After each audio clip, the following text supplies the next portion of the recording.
Voilà pour les titres, bienvenue à tous. Selon l'Organisation des Nations Unies pour l'alimentation et l'agriculture FAO, la production rizicole africaine devrait connaître un nouveau record en 2016.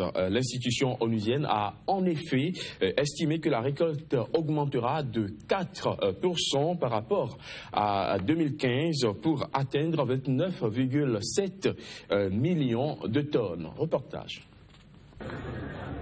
Une étude menée par l'Organisation des Nations Unies pour l'alimentation et l'agriculture révèle que la production rizicole africaine devrait connaître un nouveau record cette année. L'institution onusienne a en effet estimé que la récolte enregistrera une augmentation de 4% pour atteindre 29,7 millions de tonnes. À l'origine de cette performance, plusieurs causes principales à chercher notamment en Égypte, où la production a repris, et dans la région ouest africaine. Une région qui devrait d'ailleurs fournir près de la moitié de la récolte attendue du continent avec quelques 14,8 millions de tonnes. Les efforts du Sénégal pour atteindre son autosuffisance et ceux du Mali en matière d'accès aux intrants de mécanisation et de construction d'infrastructures ont été accompagnés par une météorologie favorable. Quant au Nigeria, le pays se retrouve à produire 5 millions de tonnes de riz paddy. Notons que l'Afrique ne représente qu'une fraction marginale de la production rizicole mondiale, qui sera cette année de 749,7 millions de tonnes de riz.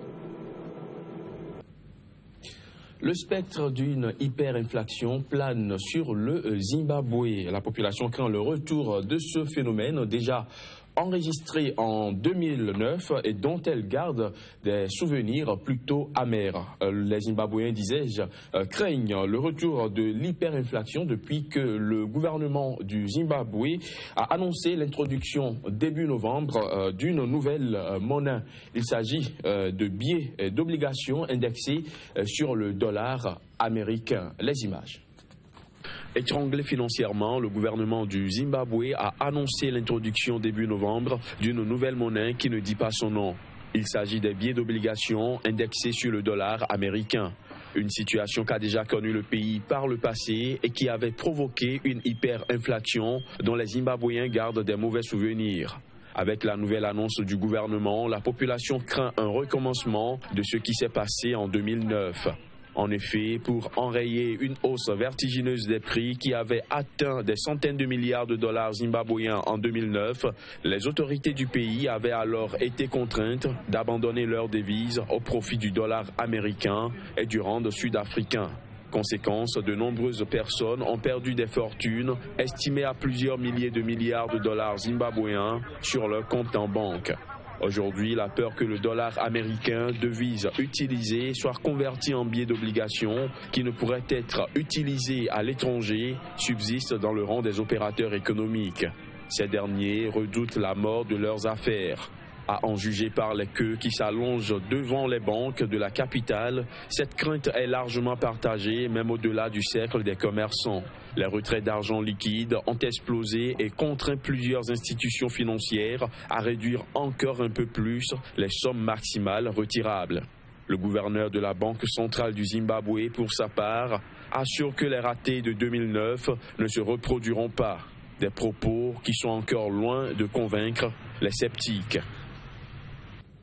59,6 milliards de francs CFA, c'est le montant du financement que la Banque mondiale a approuvé la semaine dernière au profit du Cameroun. Objectif, aider le pays à améliorer sa productivité, sa compétitivité et sa résilience au changement climatique dans le secteur de l'élevage. Il faut dire que ce projet devrait s'étendre sur les 6 prochaines années.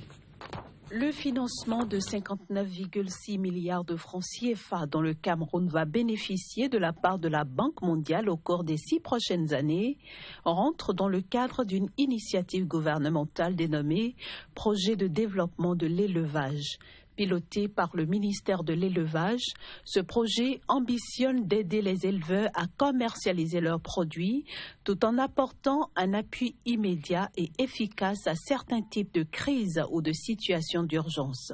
Selon la directrice des opérations de la Banque mondiale, il s'agit d'aider ce secteur à soutenir davantage la croissance économique, la création d'emplois, ainsi que la lutte contre l'insécurité alimentaire et la malnutrition, tout en remédiant à certains effets du changement climatique tels que la diminution de la production agricole et la dégradation des ressources naturelles. Pour atteindre ces objectifs, le projet a été segmenté en 4 volets, dont le premier s'intéresse au renforcement des capacités des services publics et à l'amélioration de l'accès aux services de santé animale. Le deuxième volet du projet vise à améliorer la productivité et la commercialisation de la production des petites communautés pastorales et à restaurer les capacités de production des ménages les plus pauvres et les plus vulnérables dans les régions du nord et de l'extrême nord du Cameroun. En ce qui concerne le troisième volet, il s'attellera à renforcer les liens entre les organismes de producteurs, les acheteurs et les établissements financiers, tout en permettant aux organisations de producteurs de saisir des opportunités commerciales à valeur ajoutée. Le quatrième et dernier volet du projet vise à soutenir la mise en œuvre des 3 premiers, à suivre l'avancement du projet, d'en évaluer les résultats et de financer des études indispensables à son exécution. Notons qu'au Cameroun, l'élevage emploie 30% de la population rurale. Monsieur Bourse est déjà sur le plateau du journal de l'économie sur SICA. Avec lui, nous aborderons aujourd'hui l'organe de régulation de la bourse régionale des valeurs mobilières. On le retrouve juste après cette courte transition.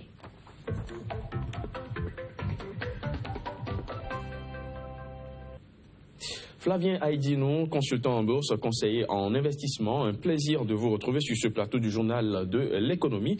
Aujourd'hui, vous nous parlez de l'autorité de régulation du marché ouest-africain. Tout à fait, bonjour à tous les téléspectateurs. Il faut savoir que c'est le Conseil régional de l'épargne publique et des marchés financiers, en abrégé le CREP-MF, qui est donc créé sur une décision du Conseil des ministres de l'UMOA. Et c'est un 3 juillet 1996 que cette décision a été prise, donc de la création de cette institution qui va donc se charger de réguler le marché financier ouest-africain à l'occasion de la mise en place de ce dernier. Alors d'abord, il faut rappeler comment le marché est structuré avec les différents acteurs. Nous avons un pôle privé qui est constitué en fait de la Bourse régionale des valeurs mobilières, du dépositaire central et des intervenants commerciaux tels que les sociétés de gestion et d'intermédiation, les sociétés de gestion du patrimoine, les apporteurs d'affaires, les démarcheurs. Et ce pôle privé est distinct en fait du pôle public qui est composé de façon globale du Conseil régional de l'épargne publique des marchés financiers qui tient en fait du Conseil des ministres de l'UMOA.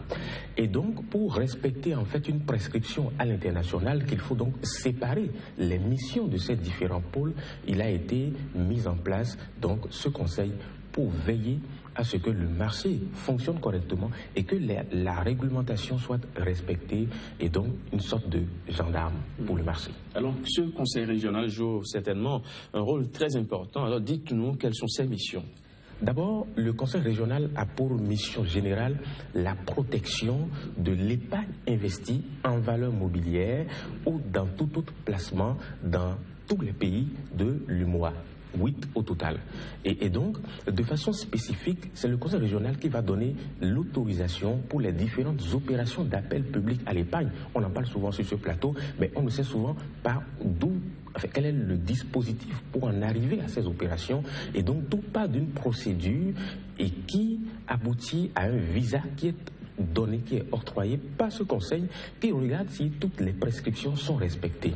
Il y a également que c'est ce même conseil régional qui donne l'autorisation et l'agrément à tous les intervenants du pôle privé. Donc la Bourse régionale des valeurs mobilières, le dépositaire central, les différents intervenants tels que les sociétés de gestion d'intermédiation, les apporteurs d'affaires, parce que lorsqu'on parle en fait de la collecte de l'épargne publique, ça devient en fait très sensible et donc il faut une réglementation très rigoureuse pour protéger en fait l'épargne investie par les agents économiques de cette zone UMOA qui est composée en fait des 8 pays que nous connaissons.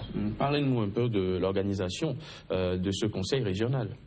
Alors, on va dire que le conseil a été conçu d'abord pour 3 impératifs. Première chose, c'est d'organiser l'autonomie administrative et financière de l'institution qui est un gage de sa crédibilité.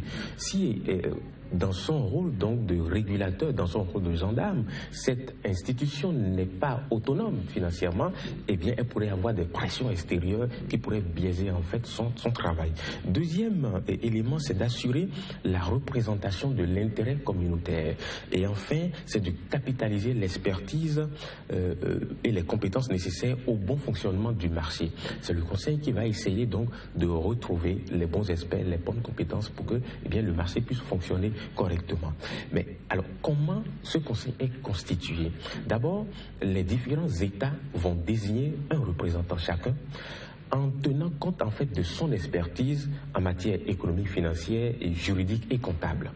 Ensuite, il y a le gouverneur de la Banque centrale des États de l'Afrique de l'Ouest, la BCAO, qui va envoyer son représentant ou lui-même se faire représenter dans cette institution, dans ce conseil.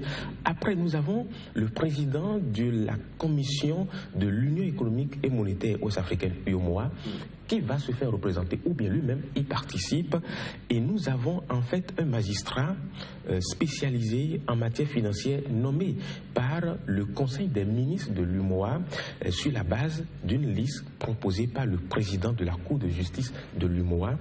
Et après, nous avons un expert comptable réputé, nommé par le Conseil des ministres, proposé toujours par le président de la Cour des comptes de l'UEMOA.